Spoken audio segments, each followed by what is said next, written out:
माझे गुरु महायोगी शक्ती कशी ट्रान्सफर करायची ते शिकवत आहेत.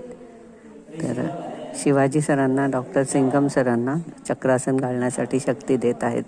पुढे आपण बघूया.